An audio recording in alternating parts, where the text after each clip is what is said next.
Welcome to the Family Office Success Podcast, where we explore the strategies, the insights, and the best practices that help families and their advisors build and manage successful family offices. I am your host, Christi Van Wright, and each episode, we dive into the key elements of running a family office. Whether you're a family looking to structure your advisory team for long-term success, or you're a professional managing the complexities of a multi-generational enterprise. From financial oversight and operational efficiency to selecting the right advisors and creating a lasting legacy, this podcast is here to provide practical guidance and expert perspectives. Let's get started. Hey everyone, welcome back to the Family Office Success Podcast, where we talk all things family office. I am Christi Van Wright, founder of Wright Consultants. Today I'm excited to share a podcast conversation that I recently recorded with Chris Seeger over at Exceptional Business Advisors on the Exceptional Companies podcast. This felt different in like the best way possible. First of all, Chris is an amazing human being, and I love spending time with him and talking about entrepreneurship and business and family office and all of the things that when we get together, there's rarely a breath taken because there's so many awesome ideas and things to talk about. So this podcast specifically, we talked about what it really takes to support a family who is leading at the highest level. So they're managing wealth, they're managing businesses, and they're trying to preserve and extend their legacy all at the same time. We unpacked what a family office is really about, how integration really does change everything, and why it's structure, not complexity, that's the true secret to generational success. We also talked about how White River began, not from a pitch deck, but from a real client family need, and how that led to a whole new way of serving others and the creation of White River Consultants as it is today. So if you're navigating succession, complexity, or just simply wondering who's holding it all together, this episode's for you. You can listen now on your favorite podcast app. You can stick around right here and hear the podcast, or head over to YouTube and watch the full conversation unfold. I hope you enjoy. Thanks for listening. We'll see you soon. Welcome to the Exceptional Companies podcast, where we discuss how to buy, sell, or build your business. Today, I'm joined by a really special guest who is straddling both Texas and Colorado, which is kind of what we've done for a lot of years. Christi Van Wright, welcome to the show. Christi spent much of her career in Texas in the financial services industry, and then she saw a really big gap in family office administration services and just said, look, I want to build something that's going to fulfill that gap. So she founded White River Consultants to act as an integrator for high net worth individuals and family offices. Christi, so thankful to have you on the show. Welcome. Thank you. Pleasure to be here. Yeah, it's going to be a lot of fun. So we always start with the story. Give us the backstory, how you got to where you are, maybe something funny along the journey, why you decided to be an entrepreneur and a business owner, because that's a path less traveled, but let's hear a little bit about you. Indeed it is. So I did grow up, as they say, in financial services. I started a little over 20 years ago. And, like you mentioned, we had a family that my business partner at the time and I were working with. And it was just a small business there in Austin, serial entrepreneur. And she called one day and said, Christi, Chase just pulled my loan and I can't make payroll and I don't know what to do. And that was a pivotal moment. I didn't know it then, but looking back, that was the catalyst. That was the pivotal moment that this whole thing got started. Why was it so pivotal? Was it just the knowledge of I need to help this person, or dig into that more, how you felt and why that was so important? So for me, it was the pivotal moment because while the firm that I was at, I couldn't fix this problem, but I connected her to a local bank, made introductions and said, here's the information behind the business and let me introduce you. And so I call that my pivotal moment because that was the moment that I started really building a different level of trust with this family.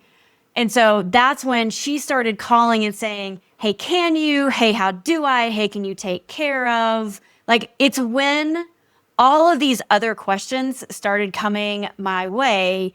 And also, like, when I really recognized that inside the model that I was in, the investment model, the investment manager model that I was in at the time, I couldn't do some of the things that she and her family were asking me to do and that I knew were going to come up For sure. based on work that I had done with other families. And so, sure enough, as she continued to take money off the table out of her business, and the business, I mean, just blew up in such an extraordinary way, I felt incredibly blessed to be able to be on this ride with her. And I loved getting the questions, hey, can you? Hey, how do I? Hey, can you take care of?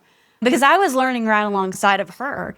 And so we were really figuring out what this new life looked like for her. And I got to be along for the ride. And so that's why that was such a pivotal moment. The next pivotal moment is when she really did start asking for things that I knew I couldn't do inside the investment model. That's when I started looking around for other groups that could serve.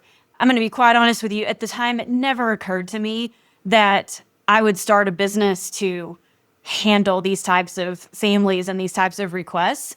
But when I started looking around, I couldn't find anybody that I felt good about saying, hey, let's go meet these people because I think they can solve a need for you without needing the whole apple cart to get rolled over into their shop.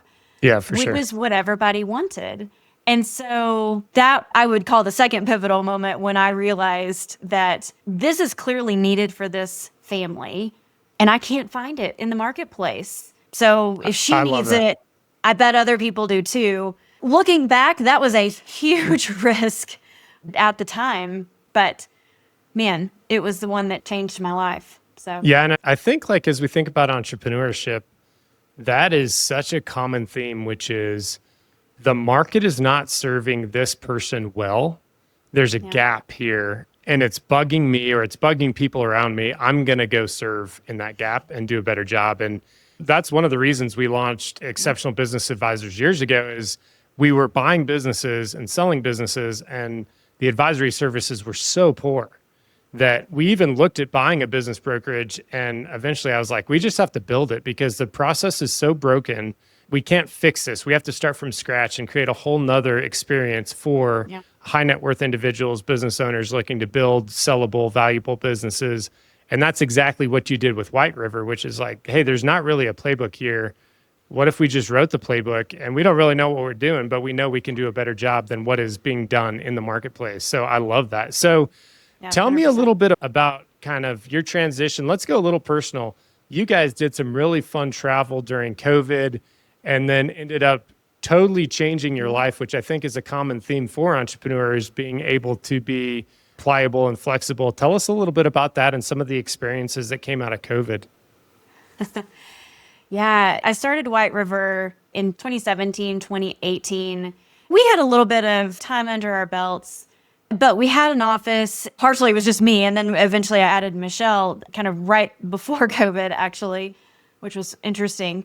But when COVID hit, we realized that we actually, because we had already started out more on the virtual side, because it was just me, everything was saved virtually. I didn't want to have boxes of paperwork around me and filing cabinets. And I knew I wanted to be mobile when that opportunity came. And so when COVID hit, we really were mobile. Everything was cloud-based. She and I had already started doing internal Zoom calls and huddles if you're a Slack person. The only difference is we weren't seeing each other a couple of times a week in a central office. Mm-hmm. So COVID hit and my husband, Wes, and I had already had like a 2-week trip planned to come to Colorado, actually. And we had a little camper trailer at the time and we'd planned to be gone 2 weeks and I was so worried about it. Like I was worried that I was going to be away too long, that I wouldn't be able to be connected. And COVID hit in February, March, and everything. The world shut down. That trip was planned for end of April, 1st of May. And we were sitting there on the couch one night and I looked at Wes and I was like, why are we sitting here? We already had we already have this other trip planned. Why don't we, why are we sitting here? Let's get after it. Let's go. Yeah. And we did. And the trip to Colorado, I was like, why don't we go to Montana? We've been trying to get up there to see family for years. He was like, Christy, Austin, Colorado, Montana. I was like, come on, how hard can it be? Yeah. Which is my mantra. And that's exactly what we did. We were out.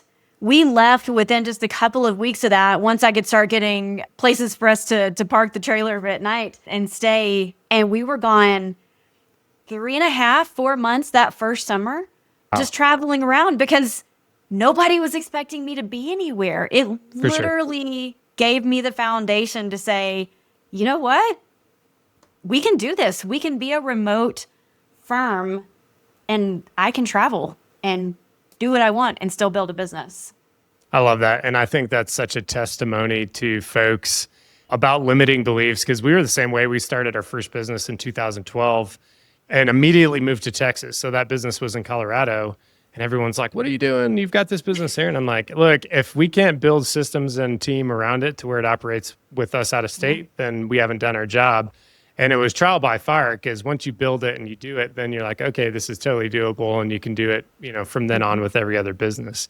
What were some of the lessons that came out of that RV with your husband for that long of a time? That's a long time to be in a trailer together during one of the most chaotic times of life. It was. I feel like we missed a lot of the worry that went around. I mean, we still watch the news at night, but rather than staring at our backyard in Austin, we were staring at mountains and rivers and we were fishing. And what's really interesting, or what we find interesting, is we actually really we work together. We currently work together on certain projects that kind of cross our families that we both serve, but we love being together. And what's really funny is our offices in Austin, we, of course, office out of our house right now. The office is like, he's on the second floor and I'm on the first floor. And we annoy each other when we're in a house. Our office is in Colorado, we could not be farther apart. I'm above the garage and he's down in the basement. We're a long way away. But you put us in a trailer in front of a beautiful set of mountains or a river or someplace that we've been wanting to check out a town, we do just fine sitting 6 feet from each other. No problem. Awesome. I'm just going to go outside and take a call. It's fine. I love it. That's awesome. But you give us a 2-story house, doesn't work. Yeah. That's awesome. Okay, so let's get tactical. What is, for the folks that have never heard of a family office?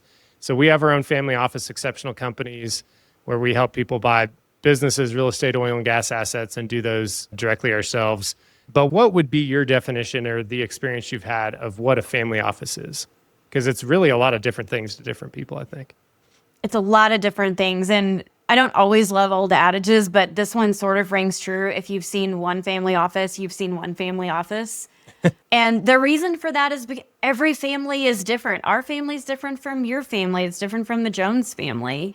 We all need something at a high level. We all want something different. Mm-hmm. And so, when we talk about the family office, we talk about it from a structure that is supporting a family. So it doesn't necessarily have to be what's called a single family office where, you've got a handful of people who are solely dedicated to managing the investments, the accounting, the legal, all of the things for a single family.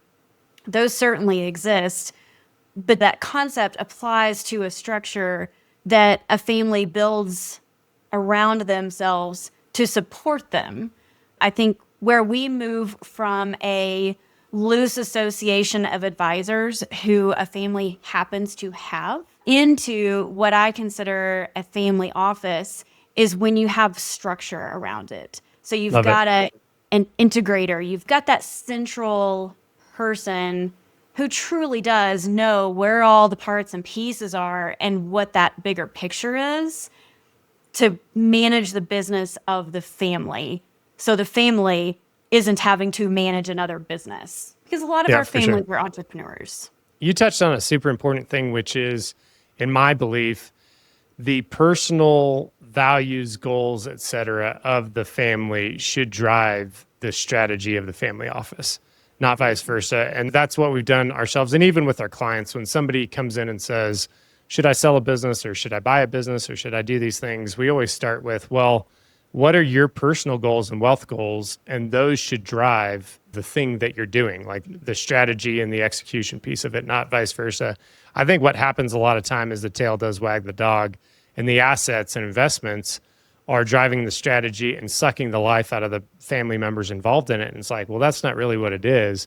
The goal for most people is freedom. And if the family office isn't serving that freedom, it's creating less freedom by just more things that you have to manage and look at, and tax returns and K-1s and, strategy sessions that you don't want to be involved in. I think that maybe the strategy has been set up incorrectly. So what do you think? You've worked with a lot of high net worth individuals. What do you think are some ingredients to build a healthy, and I want to use two different phrases. So family office and then family enterprise. So family enterprise, something that's doing something. Like it could be a business, it could be some sort of real estate company or oil and gas company, something that is family members involved in enterprise. But what do you think are some of the healthy ingredients that go into that structure?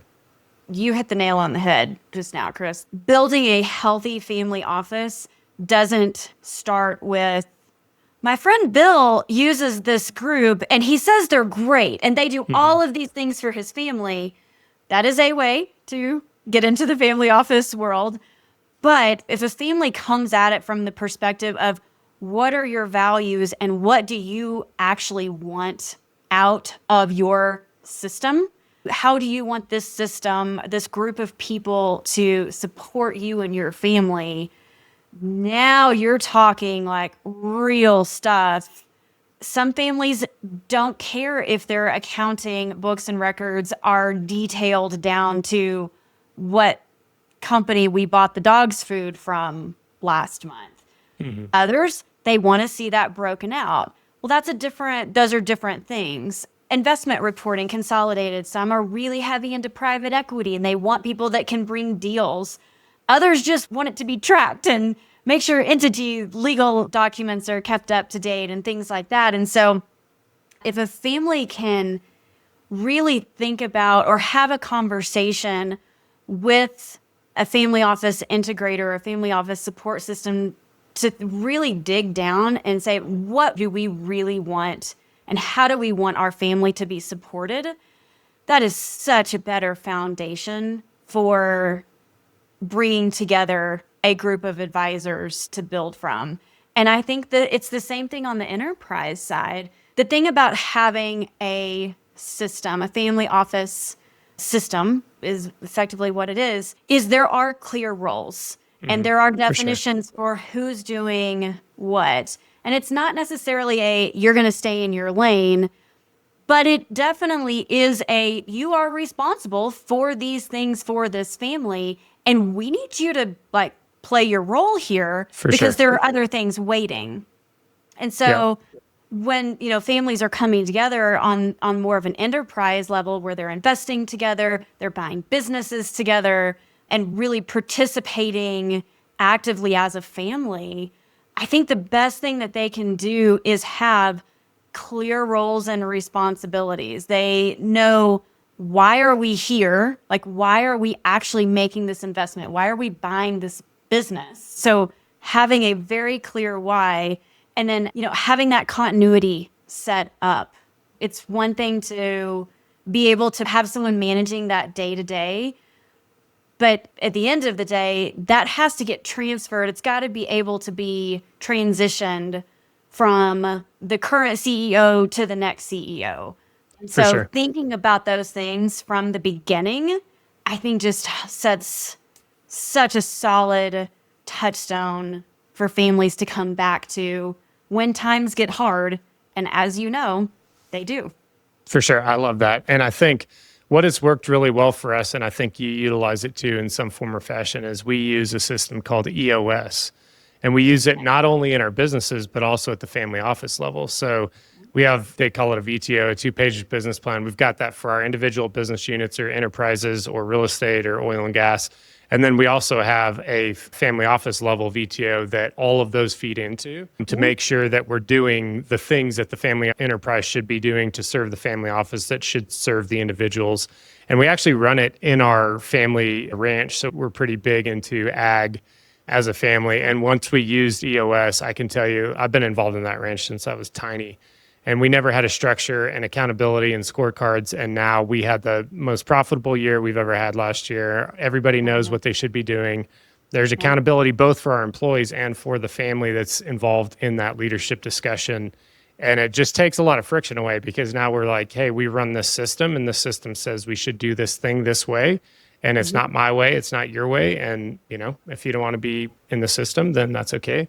So it just provides a lot of clarity and it allows us to execute quickly and just kind of distills a lot of the noise. So what about just a story? Like, what's a story of a family you've supported where you've brought in, you know, White River and some of the tools and you're like, this absolutely changed the way they lived their life or brought a lot of joy or a lot of peace or a lot of, you know, whatever it may be. Tell us a story about something that has gone really well for you guys. Yeah, so we have a family. We were brought in about 1.5 years ago. And I tell this story because we were hired actually by the matriarch she has a couple of people in her family office but they're aging, wasn't exactly sure how they were going to transition. She has some children, she has grandchildren. They have a very broad, extended family, and there's quite a bit of wealth. She hired us to do a very simple, just put everything on the same page for us. Mm-hmm. She couldn't create a balance sheet. There were kind of miscellaneous, and so just tell me what I have. Go through what it is, tell me what I have. And so we started that project. It was about a 4-month project, just sitting with her and going through files and talking to the couple of family office folks. We put that together.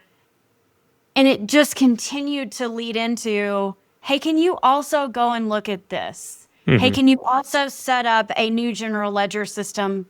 Because they were working off paper general ledgers. It hurt my heart a little. That's not surprising to me because I've seen it so many times. But I know. Yeah. I'm like, there's so many better ways. And so that family, what started as can you just get us a little bit organized on this level? Okay, now that's done. Oh, I see the value here. Can you also go and do this? And it just continued to keep growing. And ultimately, now the position that we sit in is those couple of family office folks were older. They didn't know how to retire because they didn't see anyone to replace. They felt this huge... Probably a burden, huh? Yes, burden, but also purpose in supporting this family that they've been with for 30-something years. And so they didn't know how to talk to the matriarch about this. And she didn't know what to do. She's in her early 90s. Wow. And so once the matriarch could see that there was another way, and the staff could see there's also another way, you know, it wasn't a threatening, hey, we're coming in to take over. It was a genuine, can I just help you make this change, you know, tweak this little thing that you're doing? I think it's going to give you back probably 4 or 5 hours of your week. Yeah, that'd be great. Then we could go do other things. And so we've just continued to pick things up with this family. And we are now transitioning. We are in a transition period for those 2 family office staffers to retire in the next 6 months. And all of that family support will come into White River. So I think that's a really neat one that we've been able to work on and transition into full support. I love that a lot because in almost all these family enterprises, as patriarch, matriarch, Gen 1 starts aging out, you do have this generational transfer that usually is not done well, but you also have a lot of legacy knowledge. And oftentimes that person that's a support staff could be, and it could be at a high level, right? It's their attorney, CPA, somebody that's like working in the business or on the business for them. They're 65, 70, even 80 sometimes. And that's why I mentioned burden, because we had a person in our family enterprise that I could tell was disengaged for almost a decade. But there was just this loyalty to my grandpa that was there, that was like, hey, I'm staying until they tell me not to. And the reality is that should have happened a lot earlier, but it didn't. And it was, and it was out of guilt. And so everybody, both parties were like not moving forward in the way they should have. And once we created the structure, it allowed everybody to understand, oh, okay, this is how the transition is going to happen. I feel really good about it. The people are in the right spot. The processes are in place. Nothing's going to get dropped. And then also, gave kind of a dignified transition instead of the abrupt, like, oh, this person has died and you're fired, which is oftentimes what happens when the next generation comes in, because they're like, I don't know who you are and I don't know your value, and I have my team and I'm going to bring them in. So I love that story. What have you loved most about getting to work with all these families? Because I think your job just sounds so fun. Like, you're a professional problem solver, and you get to work with people that can afford to solve those problems quickly, efficiently, effectively. Maybe they do or maybe they don't, but at least they have the means to do it. What have you loved most? I think my favorite thing about what we do is that as an entrepreneur, we like for things to change. And there are no 2 days that are the same in our world. That. I mean, I can go from working on a construction of a 40,000 square foot home for a family to buying an airplane to double checking that the transactions have all been categorized and that the report looks the way it should before it goes out to a family. So, I think the opportunity, to have the variation in what we do from the day to day. But ultimately, I mean, the best thing that we hear and can hear from a family is, I feel so much better. This is what I've wanted all along. Love it. I feel so much better. Does it get any better than that? No, I don't think so. I mean, I think that just shows you've served really well, which is the point of any advisory company or business. Is how well can you serve your clients. So there is just this massive tsunami of baby boomers retiring, generational transfer, both on enterprise, on wealth, on assets. As you think about this, and I know you've got a lot of experience, how do we best prepare the next generation? And it could be somebody that's 20 years old, 30, 40, 50, right? It's a lot of different ages, but how do you best prepare that generation to assume leadership and to be competent and to have their hands around the family office, family enterprise, or even just a big wealth event? Yes. I think the best thing a family can do is to start early and be intentional. Even as little ones, like your kiddos, teaching them early about financial literacy and giving them a little bit of involvement in decisions, and as they get older, involving them a little more in decisions and having conversations around why, you as the parent made or the grandparents made a decision. I think it builds this culture of stewardship for a family. For sure. And I think that is what a lot of families, I think if they had that a little more central to that family culture, I think they would find some of that generational transfer a lot easier, because they would know how is our family money made? It wasn't that 2 generations ago, my great grandfather went and started a company and now our family is rich. And I don't know. I don't think my dad does anything now. That's not what you want your kids to say. You want your kids to say, my great granddad started a coal mine in the middle of nowhere, Colorado, and he worked so hard to make this happen. And then my granddad came in and ran the business, and then my dad came in and ran the business. Like, you want them to be able to tell that story and have the passion. So I think it's starting early, and it's being intentional about how and when you start bringing them in to the family. I love that. And that's exactly the path we're working on with our kids, whether we're doing it or well or not. I'm not quite sure yet. But what I've always said, like, if you build a big enough vision, then other people's visions can sit within it. So as we build our family office, we're inviting our kids to talk through it and come into it. And it may not be a fit in some ways or others, but we're building this vision, which is to activate and equip others to live exceptional lives. And so the family office does that. Now we do it in business and we do it in real estate and oil and gas and these other things. But if we can build this vision that their visions fit in, and then we can say, hey, this is why we did those things. This is why we worked so hard. This is the time that we missed this thing, that we were doing this thing. It wasn't just me trying to make money. Our kids are starting to understand that language a little bit. And even just being invited, some of the language kids, are, oh, when I get the thing or when I become the business owner or whatever. And I'm like, no, you're going to have the opportunity to buy into the business or step into leadership roles as you grow. But this isn't something that you're just going to inherit. And I think building the skills with your kids and the problem solving ability, and then giving them the vision and say, hey, this is what we have a vision for, and this is how we'd like it to be continued. But we also want you to take and put your flavor on it. I love that. So let's take a different spin on this. So you've guided a lot of clients. Okay, so let's say if you had to buy a business or a company in a totally different industry, or one of your clients was like, hey, we got this capital and we're going to buy this business in an industry we don't know anything about. What are the first 3 or 4 things you would say, hey, we probably need to focus on these things? Well, you mentioned EOS earlier. We do run on EOS. We run our families on EOS. So I love that you said that you run your family office on EOS. I think a lot of other advisors, when we bring them into the system, they're like, what is this VTO? What is this L10 that you want us to have? And, maybe we don't do it quite as often. We don't do a weekly L10 with all the advisors, but we have them on a frequent. And yes, I do expect you to be there. And so I think if I'm looking at another business or I'm looking at a business that a family's bought, I'm going in with the exact same perspective. Who's on the team? What are the processes that are currently in place? I think a lot of things, having the right processes and the right people, we always say the right people in the right seats. If you can get close to that or understand what's happening from that perspective in the business, that's the first thing that I would do.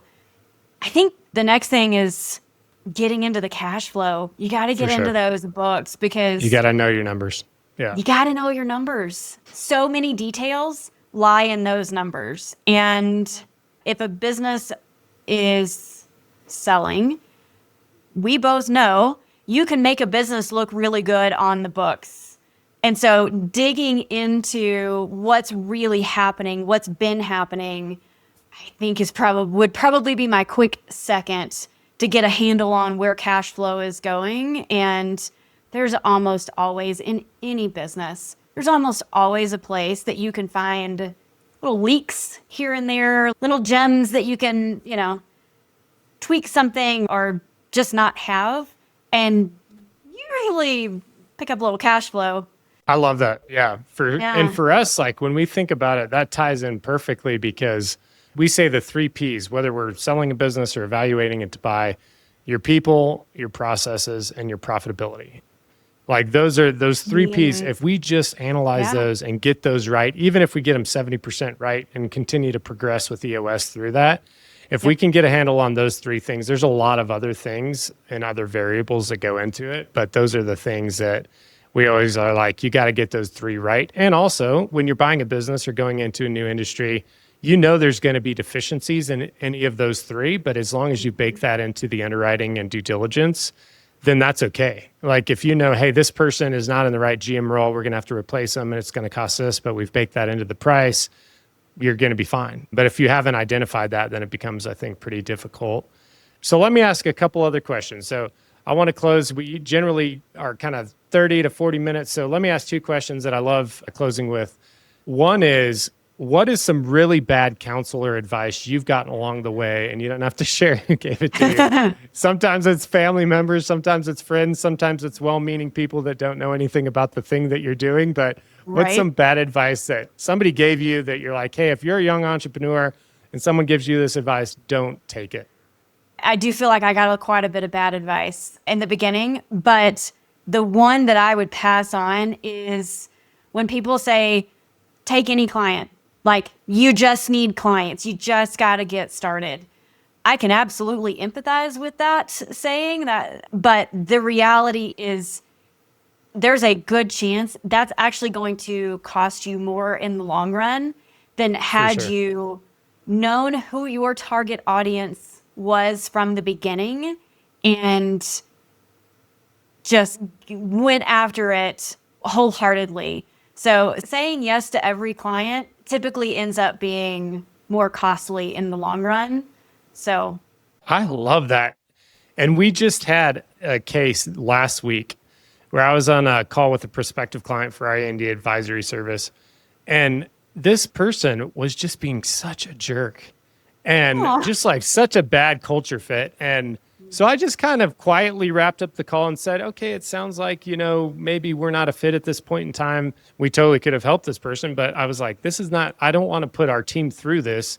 They're going to be a jerk. They're know-it-all. They think, so they're going to be a client that's going to be really difficult to actually get a good outcome for. And so we just kind of said, hey, respectfully, let's kind of put pause on this. And I think that's right. Like you get this hustle and grind culture that's like, just get as much revenue as you can. And the Koch brothers wrote a book called Good Profit. And one of the things is like, hey, you want to make good profit. And your definition of good profit is what should drive that, not what the Koch brothers or anybody else. But if good profit to you is, I want to make $1 million net, but I want it to be with people that are wonderful and share similar values and mission because I want to have freedom of my relationships, then that should be the driver. That's really good. So tagging onto that, what's a tool or a resource or something you've used in the last like 90 to 180 days that you're like, Chris, this thing has just changed my life and I want to share it with our audience? I can't say EOS, can I? Can you use that one too much? I know, because it's so dang good. Yeah, I know. It's so good. But we're building a better one. We're working on one right now that's going to be even better. But EOS is really good. Okay. I think one of the things that, so I'm going to go to a book, and it is Dr. Benjamin Hardy and Dan Sullivan's book, Who Not How. Oh, that's so good. Yeah. From an entrepreneur's perspective, it's not how am I going to get it done? It's who is going to take care of it. Because like you said, we get into the hustle and grind. And as entrepreneurs, we're naturally like, yeah, I can take care of that. I'll figure it out. I got it. Yeah. And I think that's one of the things. We built this tool called the Tribe Tracker based on that concept, which is how do you curate the tribe around you? And not only for you, but also when we bring in a client and we're like, okay, they've got these 5 issues. We can solve one, but we've got these other 5 things. We need to bring in this advisory board. Okay, who's it going to be? All right, Christi can solve this piece, and we've got the attorney that can solve this piece. And it just speeds everything up to where when a client comes in, exactly like you said, hey, how do I solve this, Christi? And you're like, I can absolutely help you with this. The first thing you're thinking is if I got the right person in the right seat, they would solve that for me and make it really easy, and they could be part of the team that you're integrating and orchestrating. Man, this has been such an incredible conversation. So 2 things. One, I want you to tell everyone where they can find you, whether it be on social or your website or podcast or LinkedIn, anything that you do. And then also any parting wisdom you would have for a young entrepreneur in 2025. But let's start with where can people find you? Yes, you can find me on LinkedIn. I am at Christi Van Wright, or our website, whiteriverconsultants.com. Love it. Okay. Parting wisdom. If you were talking to somebody who's 10 years younger than you, and is on a similar journey to you, and they're in 2025 with all the political chaos, all the craziness that's happening, what's the parting wisdom you would give them if you were sitting across at a coffee shop? Such a good question. Don't confuse complexity with sophistication. Ooh, would be that's really good. Don't overcomplicate something to try and make it look good. Oh, that's so good. Yeah. I love that. That's my favorite that I've had in a long time, because I do think people believe that complexity makes you smarter, makes you wealthier, et cetera, when it's the reverse. And I always say business is simple. Business is so simple. It's really freaking hard. It's the hardest thing you'll ever do, but it's actually simple. It's just, you got to do the simple, hard things day in, day out. Christi, thank you so much for joining us, and we'll have you again. And I look forward to connecting more in Colorado Springs, but I appreciate it, and we'll connect soon. All right. Thank you. Thank you for joining me today on the Family Office Success Podcast. I hope you found this conversation insightful and valuable as you navigate the complexities of family office services. If you're looking for more ideas or resources, or want to explore how we can support your family office or your family through services and training and strategy, Connect with me on LinkedIn or visit our website at whiteriverconsultants.com, and be sure to subscribe to our newsletter for updates and expert insights.